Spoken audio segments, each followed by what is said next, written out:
The Divine Comedy, Inferno, Cantos 31 through 32.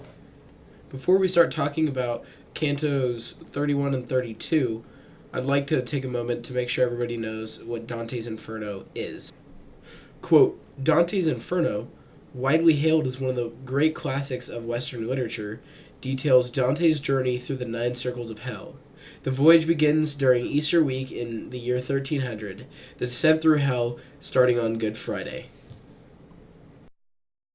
As a little appetizer to our talk about the 9th ring of hell, here's this quote from Canto 31. And I can now make out the face of one, his shoulders, his chest, much of his belly, and both his arms that hung along his side. Surely, when she gave up the art of making such creatures, nature acted well indeed, depriving Mars of instruments like these.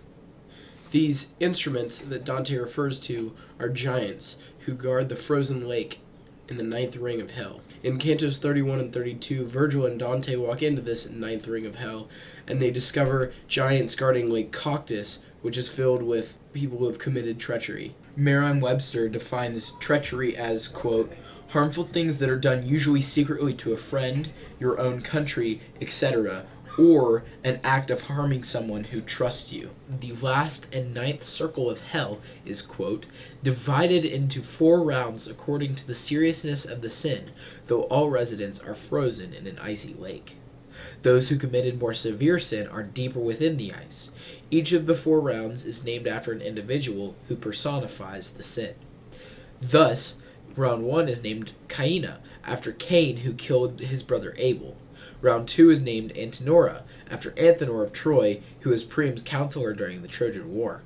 Round 3 is named Ptolemy, after Ptolemy, son of Abybus, while round 4 is named Judeca, after Judas Iscariot, the apostle who betrayed Jesus with a kiss.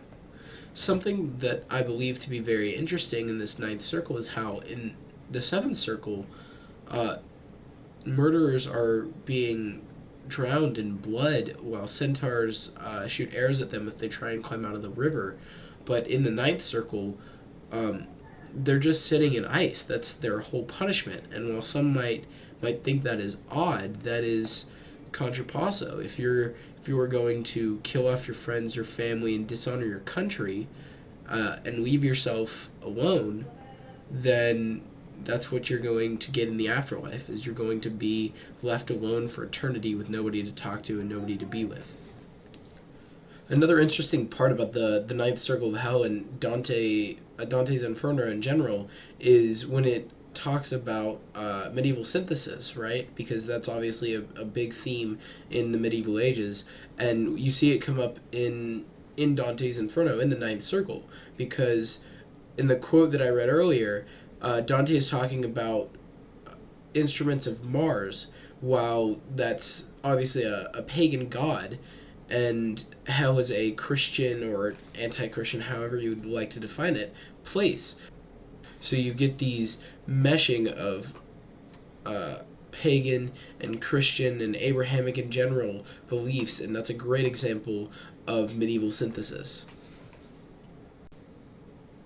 One more interesting thing that I would like to point out about these cantos in this ring is that when Dante and Virgil are walking through, a man bites another man right between his neck and his brain. So right back here, he bites him, and people could consider that insanity, but it's interesting how, regardless of if they're insane or not, they still get punished to the worst ring of hell, even if they didn't know what they were doing, even if they thought they were doing the right thing, they still get punished for their actions.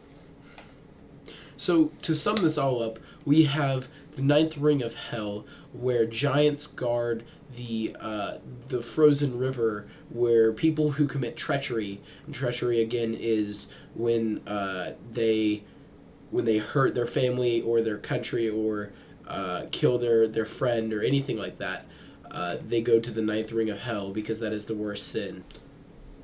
So their punishment is being frozen in Lake Coctus, where they stay there for eternity, and they cannot They cannot get out, and they're always shivering, always cold, and they can never get warmth.